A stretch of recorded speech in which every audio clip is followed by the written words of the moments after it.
let's talk about zero trust, gentlemen. I'm going to begin with you, Donnie, if I can. I'm going to plead the aegis, right? What is it? It was coined by a guy called Stephen Marsh in 1994 in his thesis when he was in University of Stirling. And it was popularized by Forrester and then NIST in their zero trust architecture. So basically, you know, the traditional way of looking at networks would be everything outside untrustworthy, everything inside, let's trust it. It turns that on its head so that it's basically perimeterless. So everything and everyone is untrusted. Yes, and I made the point earlier, it is almost counter to how we function as humans, that there always is an inherent level of trust. Unless the person in front of you is wielding a knife or a gun, you're going to think they're not going to harm you. But you can't assume that in cyber anymore. No, like you look at it in a way that, you know, never trust, always verify. And what I mean by that is you're always authenticating, you're always checking to make sure that either that person has access, should have access to your resources or your network, or whether it's that service that's within your platform as well, if that makes sense. This isn't new. I mean, you made the fact that this is 94, I think you said it was right, but this has been around since the 80s, since we started coding, isn't it? It's been around for a long time. Like, now, maybe it wasn't zero trust, but it was certainly trust anyway in computing. And I guess my first exposure to that would have been in around 1980s. I grew up in the ZX Spectrum era. I remember having I was a Commodore 64 man. I'm disgusted with you. Yeah. So it was the one with the rubber keys. And there was the first time that I guess I came across it was at one of the computer games. It was one called Jet Set Willy. I don't know if anybody's used to play it or not, but on the inside sleeve of the cassette tape was a card, and on that card was a grid, and there was different colors within each part of the grid. And when you load, eventually, when you got to load the game, it would ask you for coordinates, and you'd put in the colors. Without that, you just couldn't play the game. And like I grew up in a remote Scottish island, so I had a lot of time in the winter to try and break this, which I don't think I did. So the concept's been there for a while. By the way, just for the younger people in the room, yes, apparently software used to be loaded. I remember it on tape. It used to take a while, and then the tape would get stuck, and then you'd have to go back to the start. Exactly. And if it chewed the tape, you were goosed. So we had zero trust in the computer systems, Allan, is the tape. But when you're moving to it, how important is flexibility in building in zero trust? Because I mean, it sounds very black and white. You either trust us or you don't. But again, that's not how we work. I think if you're in the ideal scenario of being a startup or someone who's in a very clinically standardized profile environment, zero trust would be straightforward because it's standardized. We're a Microsoft house. We're all on Windows 10. We're all on certain types of devices. It's clean. It's simple. For the majority of us, that's not the real world. And if we try to go black and white, inevitably you're going to shut something down. You're going to block a valid user profiles from doing their work. You're going to shut a site down. You're going to shut a manufacturing site down. You're going to cost someone money. So I think fundamentally, you have to start with visibility of what your profiles are. So going back to like one of the common themes from the whole sessions today has been about the triad of process, people, technology. Who are your user profile types, internally, externally? What's your data? Where is it? Where are your assets and where are your applications? And then what's the criticality and the risk around those? Because even establishing trust controls for your network, for users, it's still not black and white. Trust, the level of trust you put on a user or a device or an application has to align with the risk associated. So just because you trust me doesn't mean I can get into everything. There are gradients of evolving assurance. Verify, you said it, you always need to verify. So I've logged in, and I've logged in from my normal device and in my normal location. I'm in a new location, I'm on a different device. Do you trust me straight outright? No, but there's extra steps you go to. I was in a large manufacturing facility that I can't name last week, and I was with the boss. And the boss's pass opened every door, the entire building. The other person I was with, only certain doors opened for them because they didn't have clearance. It's like that in many ways, isn't it? And it, you know, when we do it to physical infrastructure like that, it's purely logical that we do the same with our IT infrastructure. Absolutely, but again, it goes back to you can't rely on one single control. So you like that, you know, even in physical security, the more sensitive, critical, or risk associated with what you're trying to get into, there should be an evolving level of a trust and assurance that you're looking for. So a badge that gets you into the front door, into the lobby, fine. You want to get into the server room, now you're saying no. Do you do a bio check? There's a keypad. Some other biometric. So you're still trusting the person, but you're just going to additional level of assurance to approve that trust. But break that down to Aegis like me, right? I mean, I was when two-factor authentication came in for everything, I was like, mother of God, how many times do I have to do this? Now it's second nature. You know, I wait for the text comes through, I verify.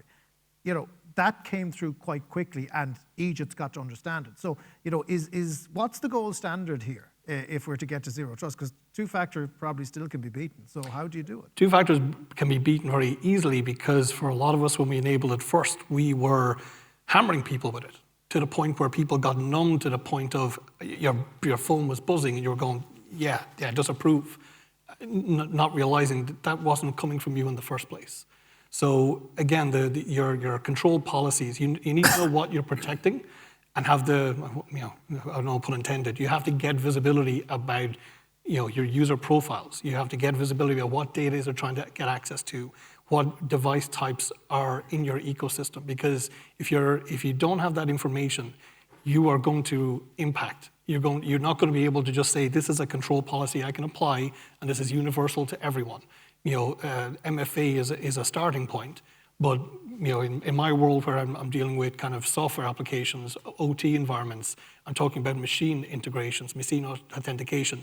MFA doesn't come into my world. You know, so there's elements of what's happening on the network, what's happening with our production sites, what's happening with the software developing that's going into cars. You know, there's different types of controls that has to go past things like MFA. Absolutely, you have to make it complicated, unfortunately, for what you need to achieve. Ian, you deal with pilots, lovely people, bit scattered sometimes. Have to bring technology with them, have to be paired with planes, have to make sure that the right person's in the right location and carrying sensitive information. ASL in particular, because you're doing a lot of cargo work, and you could do cargo work that could be sensitive for clients. How do you manage that? How do you make sure that the right pilot is on the right device in the right location without kind of really impinging on that individual's privacy? I suppose we wouldn't impinge on their privacy, but I actually loved Leslie, who was here from Microsoft earlier on. She gave the analogy that you know, information security should be like airbags in a car.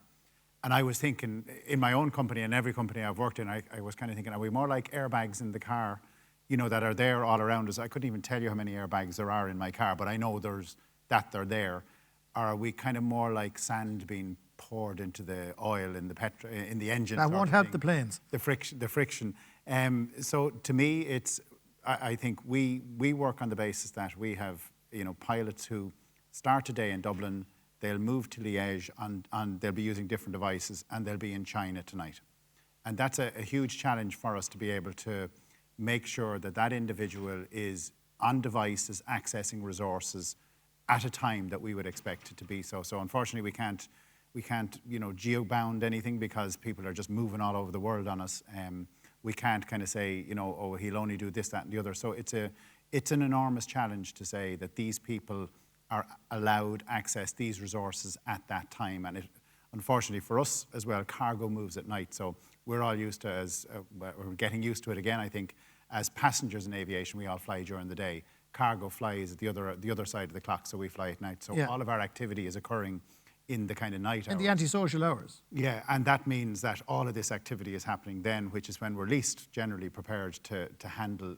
Well, the HSE attack happened at 4 o'clock in the morning for a reason. So how do you identify your users then? What do you do? Like we've talked about multiple systems that are employed by Allan. So how do you do it? Oh, and it would be very, very similar. I think we're all using quite common systems. So we have multi-factor authentication, which they don't like because, you know, every time they move from an airport to the hotel, it bleeps again because it sees that they've moved, and it's that kind of stuff. So it's zero trust to me is something that it's an enormous aspiration for us. We have to make it work, but it's more of a journey than it's a, you can buy 5 systems, tick the box, and zero trust is implemented for you. So we're on that journey to actually make our knowledge of where people are and what resources they should be accessing at what point in time much, much better, and integrate that into our system so that if a pilot logs on in China tonight, we know she's there because she was rostered to fly there, and that's okay. So we go, okay, that's good enough. If she, suddenly pops up in Cincinnati where she's not supposed to be, we're kind of going, well, we should then throw the MFA in. She could be using a away. VPN to watch something on NBC. I mean, there's a lot of things that could happen. Yeah, not on a company device. Not on a company device, please. Donnie, when it comes to zero trust, again, you have the whole thing down, right? You've got zero trust. It's baked into the system. Your people are fully versed on it. You guys are the zero trust champions. But you're using software as a service, and you're using the cloud. And, you don't have control over external partners. So how does that work then? How does zero trust translate into how you deal with external suppliers, if I could put them that way? Yeah, good question. So this is the industry that I'm in. It's software in the cloud. And you need to, it comes down again to, I guess, trust to a certain extent. You need to be able to trust the vendors that you work with. And there's various different ways to do that, but certification is one of them. So audits, third-party audits, making sure that you have the best of breed, that you're following best practice, and one way to show There's always that. going to be a bit of blind faith, though, isn't there? That somebody somewhere has to. Okay, fair enough. They may. Even the certified companies, as we've been hearing today, they can also be victim and fall foul of nefarious actors. Yeah, absolutely. And there are technical controls that you can put in place as well. So making sure that the information that you bring into your platform is verified. So, for instance, you try and eliminate the threat there by putting technical controls in place. If I can ask you, Allan, about zero trust being done badly, I'm presuming while there are best-in-class examples, there are loads of people who've done it arseways. Yeah, I think starting, and you probably started, you said at the beginning, Donnie, is if you're thinking of it as a technology rather than a framework and a strategy, and just going in with, I'm going to deploy network access control, I'm going to deploy, technologies to enforce controls, without having done the due diligence to understand what it is you're trying to control, the environment that you're trying to control, what level of impact that kind of the zero controls you're looking at putting in is going to do to your business and operations, then you are inevitably going to become that, that nomer that comes with security as being the blocker. Rather than being an enabler, you're putting in something that is going to prevent someone from doing their day-to-day job, as opposed to doing the due diligence, understanding the different use cases you have, what you're trying to protect, where it is, and not starting from zero trust, but starting from a step of building to that. There's some probably simple baselines, like just switching on MFA, things like that, that will kind of get you some good baselines out of the box. But then starting to understand, well, you have different profiles with customers, software application services, and you start building up those and taking control and applying additional controls where it makes sense, but without kind of targeting a one-size-fits-all.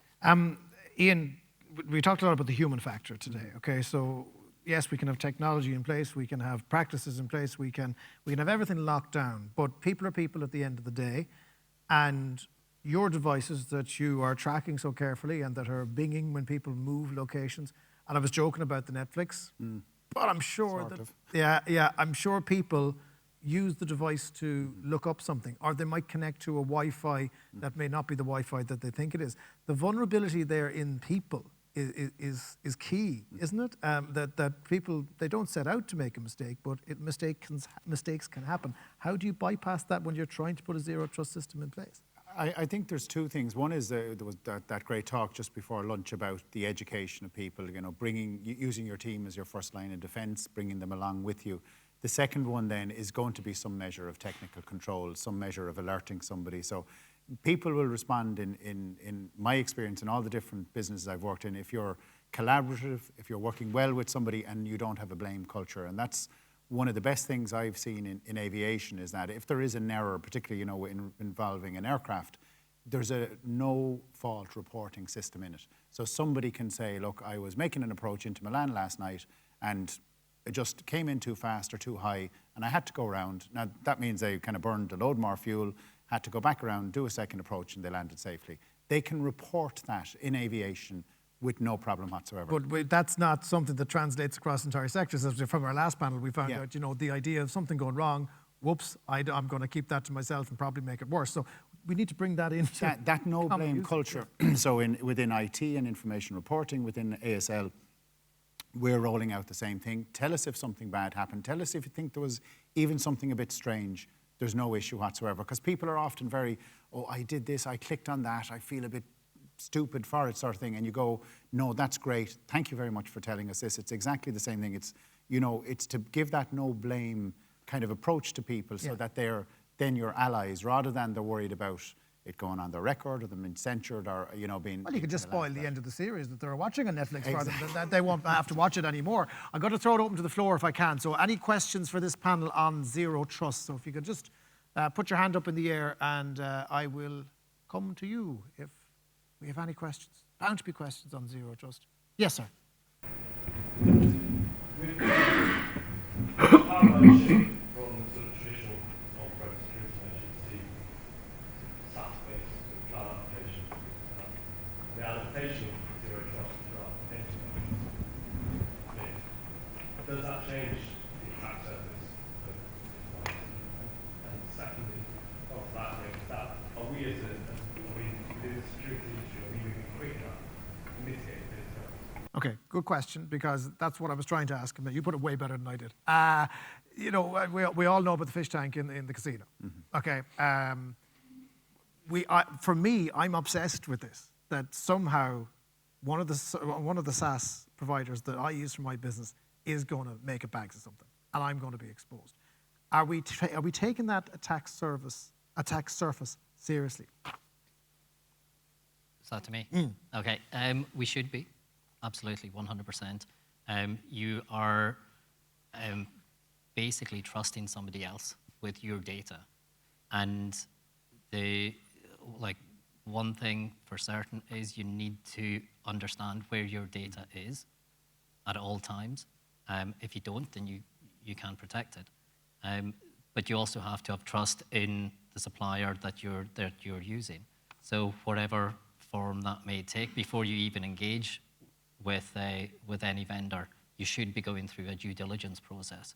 And that due diligence process should be thorough. And it's not just a case these days of filling in a questionnaire and then asking asking them. Oh, let's face it, we all still go to the bottom and say we agree to the terms and conditions without reading a single one of them. The question is whether we should be doing that when we know that data is potentially being exposed to risk. Exactly, and you need to be able to classify your data as well. So again, it comes down to what data are you willing to share with those vendors. And one way around that is to do a thing called data minimization. So only share the data that you actually need. And if you don't have to share the likes of PII, don't do that if there's no reason. There are technical ways around it that I can speak to you about later on, but there's, only share the bare minimum. See, and there's a question, and I suppose in many ways, we're very trusting of SaaS providers, aren't we? And maybe that trust isn't always as earned. Yeah, and I think we don't want to set the expectation that just because we're using a SaaS service that we've opened up full control outside of our own capabilities. The SaaS service is still a shared responsibility. At the end of the day, the risk, the accountability sits with the company themselves. It's their data sitting out there. So there has to be an understanding that you can still look at your organizational controls, your organizational technologies, and still extend them into SaaS. So single sign-on means you still control the access. You still apply your MFA. You can have, there's concept of bring your own key. You're hosting my data, but it's encrypted with my keys.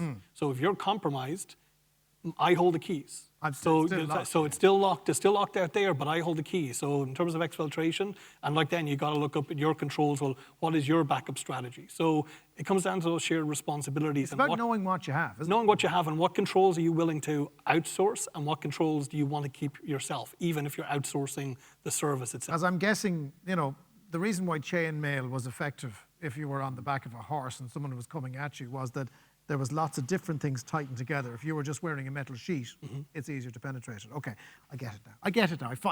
The light bulb has gone on, ladies and gentlemen. It's been a really interesting conversation on Zero Trust. Can we have a round of applause, please, for Allan Cahill from Aptiv, Donnie Macclean from Sitecore, and Ian Brennan from ASL Aviation. Gentlemen, we'll leave it go off that side if we can. Thank you very much for joining us. And I think that has brought me on the journey, which is really, really good.